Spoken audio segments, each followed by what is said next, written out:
Korean government has unveiled a long-term, multi-million-dollar plan to develop unmanned vehicle technology. It hopes to make the country one of the sector's global leaders by the year 2030. Kim Mok-yeon with the details. The Ministry of Science and ICT revealed its 10-year plan to develop the nation's unmanned vehicle industry, focusing on drones, self-driving cars, and unmanned ships. The ministry says with the long-term plan, South Korea could rank third in the industry with a market share of 10% by the year 2030. Currently, Korea ranks 7th in the world for drone technology, but it is heavily dependent on imported equipment, even for crucial technology in autonomous cars, cameras, and radar. Vice Minister Lee Jin-gyu said that the ministry will focus on unmanned vehicles, stressing that they are working with industry experts to secure these key technologies. Local engineers are planning to develop autonomous vehicles and drones that can be combined and separated from each other, multi-purpose airplanes that can turn into undersea vehicles, and even aerial drones that can carry people in a small cockpit. The ministry said that it will first inject some $11 million for research and development next year and another $500 million over the next decade. It is aiming to create some 92,000 jobs by 2030. South Korea's 3 mobile carrier companies have each come up with safety drones that can contribute in saving lives in numerous accidents. The new drones provide information that previous technology was unable to fetch and can squeeze into deeper and more dangerous zones where rescue workers can't physically get to. Jo Sung-min with the details. Korean mobile carrier LG U+ has unveiled a new safety drone. It runs on a new quasi-autonomous system connected to the company's cloud-based telecommunication platform. This enables the vehicle to fly to a designated location without a person directly controlling it in real time.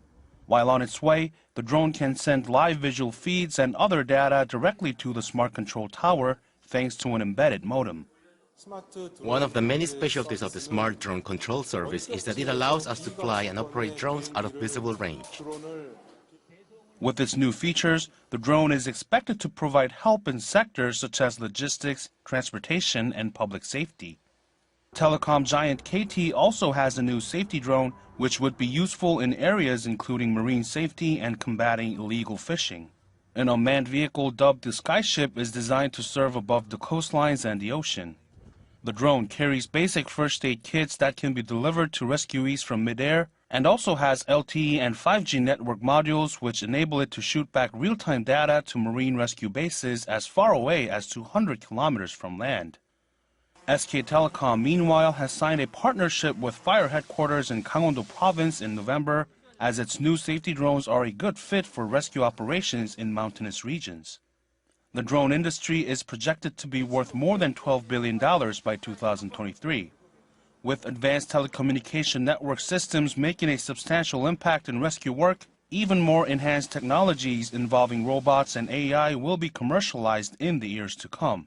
If we're going to survive as a species, the planet will survive, but if we're going to survive as a species, we need to plant 500 billion trees. There's lots of ways to plant trees, but there's not very many ways to plant trees at a scale that makes a difference. The state of the art is a person with a bag of saplings on their shoulder, and that was about as automated as you could get. Biocarbon engineering is one of those companies that absolutely, when it succeeds, the planet will be in a far better place. With our system, 2 people will be operating a small swarm of drones, and they will be able to plant 100,000 trees a day.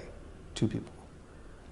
Which means that if you get 600 teams working around the world, we will be able to plant 10 billion trees a year. Our system works in 2 phases. So we start with big data. We take as much information about the area that we can find, everything about the nutrients and the soil types and the biodiversity that's already there.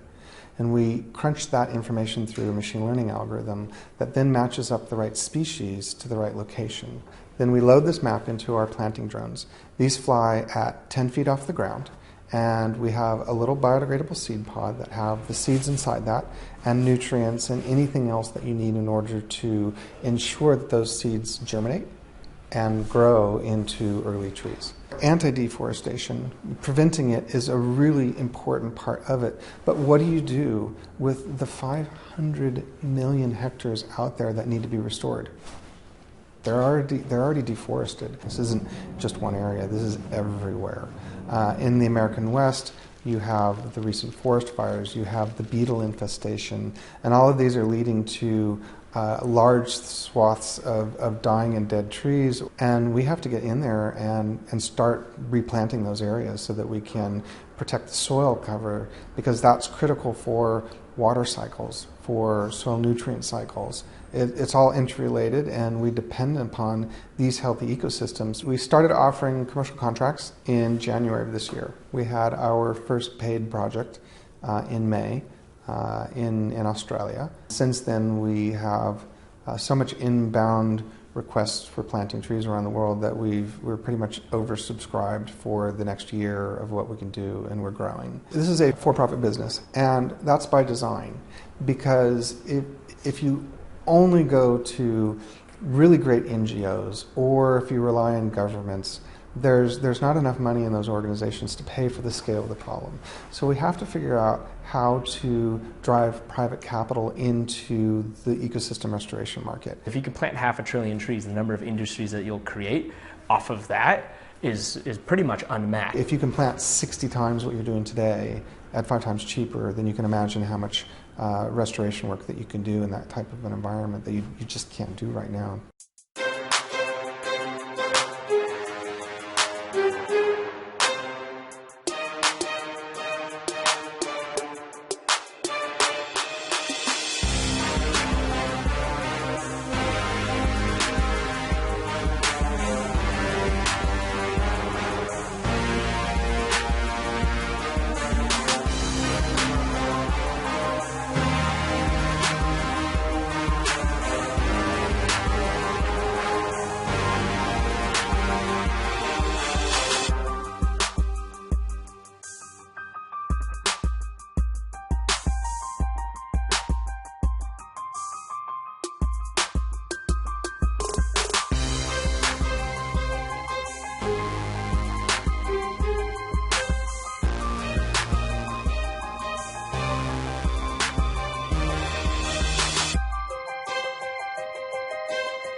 In Zanzibar, which is a series of islands off the east coast of Africa, a group is using drones to map the effects of rising sea levels and global temperatures in an effort to combat local climate change.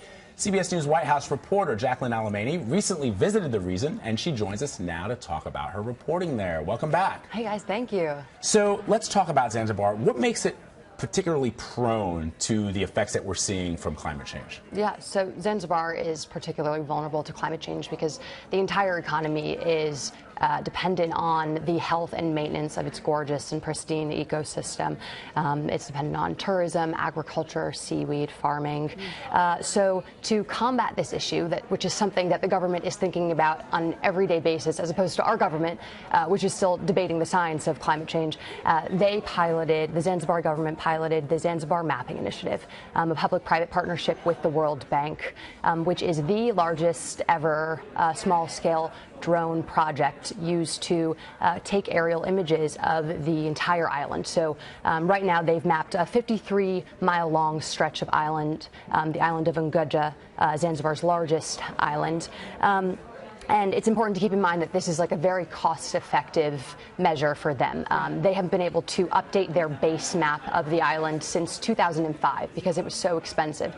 So that they literally, the surveyors in the government, are going out and measuring coastal erosion with a measuring tape. Wow. That's how they urban plan by hand. Wow. So this is, the drones are taking very high-resolution pictures of every single square inch of the island, piecing that together to create a base map, which is so high res that you can see changes to seagrass, mangroves, important parts of the ecosystem that are being affected by climate change. So is the idea that they'll continue to do this so they can sort of see the progress or lack of, or the changes that are occurring?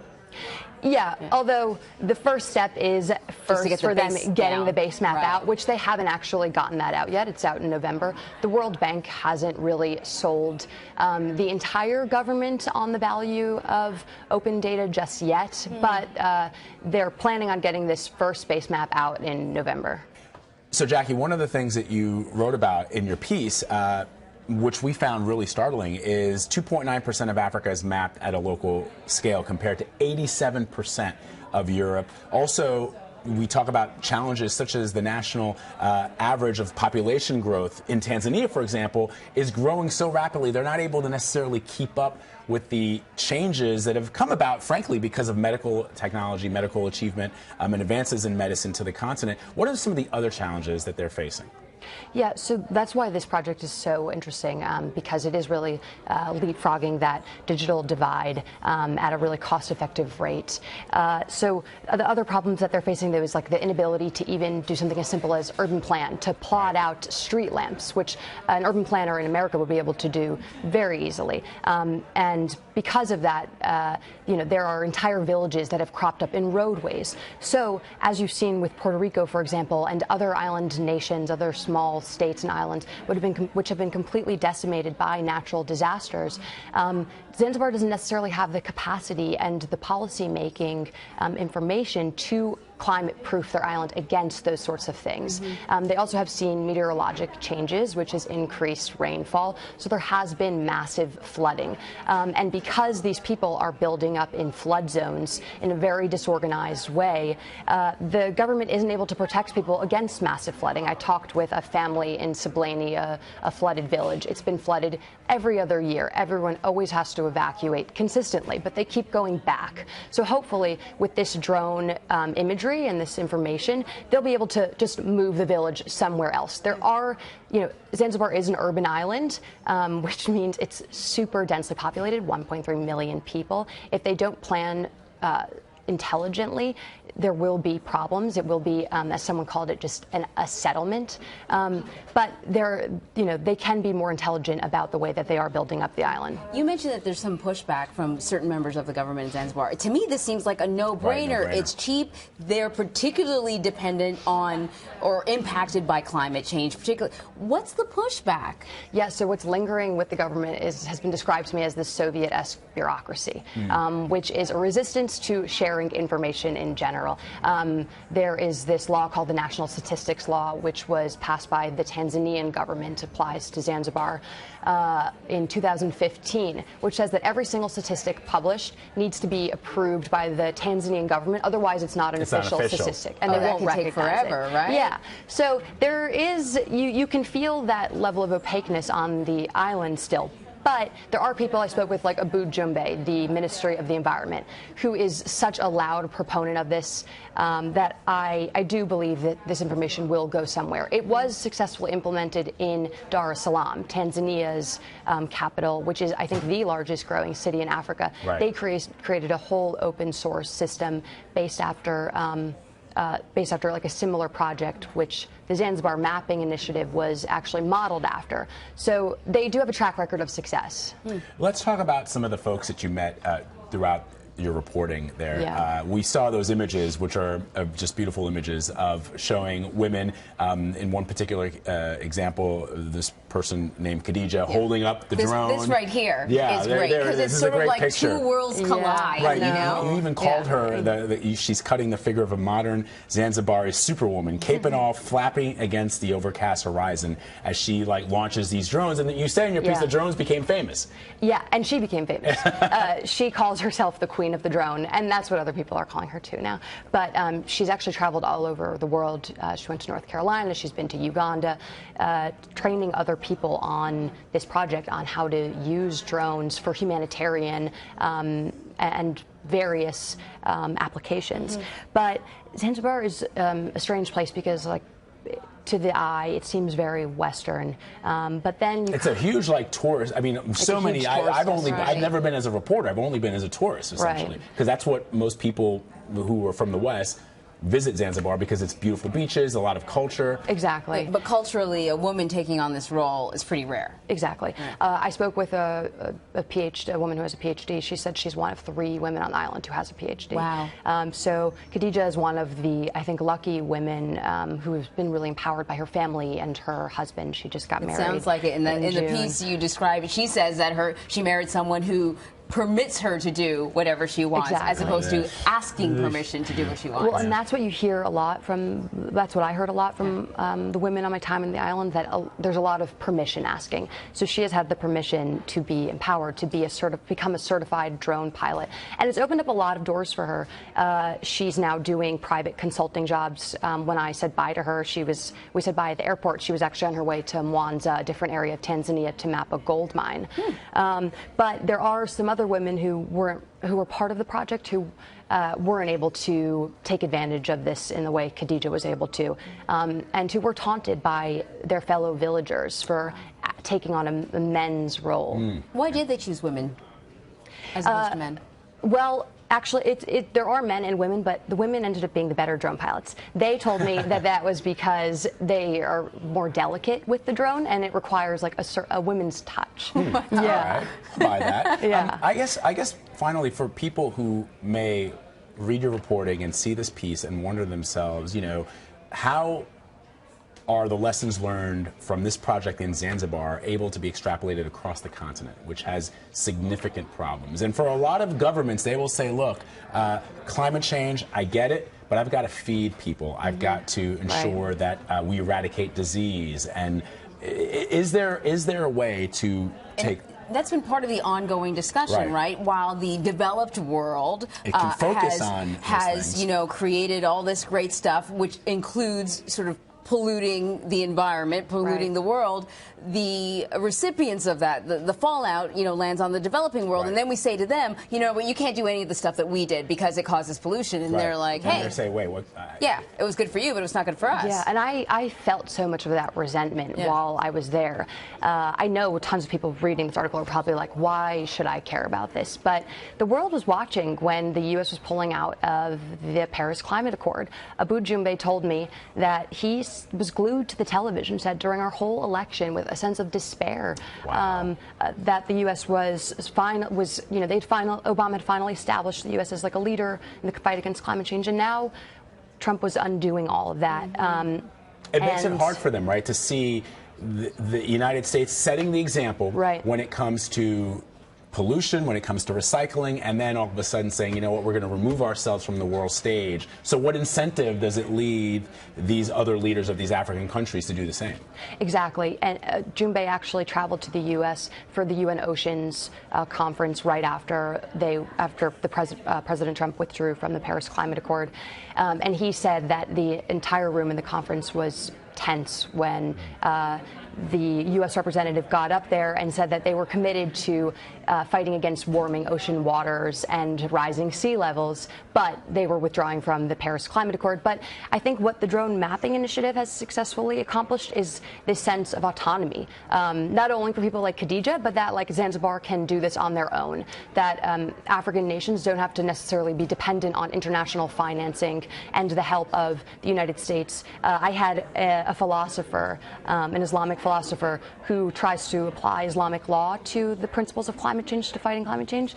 And he told me that if anything, Trump was a benefit because he has awoken Africa to come together and to fight against the effects of climate change themselves. That's interesting. It is. That's actually a good message because ultimately one of the things that you know very well from your time there is that they want to do things themselves. They don't want to be the recipient of handouts. I've always been intrigued with the fact that generally countries in Africa are not NGO havens. There are some that are there, but they prefer to do things because it does smack of colonialism, of white savior, which you probably encountered. And that's why this was so interesting, right? It was a public-private partnership with the World Bank, the State University of Zanzibar, and the Zanzibari government. So everyone who became a certified drone pilot was a Zanzibari geospatial student. Which is also one of a kind.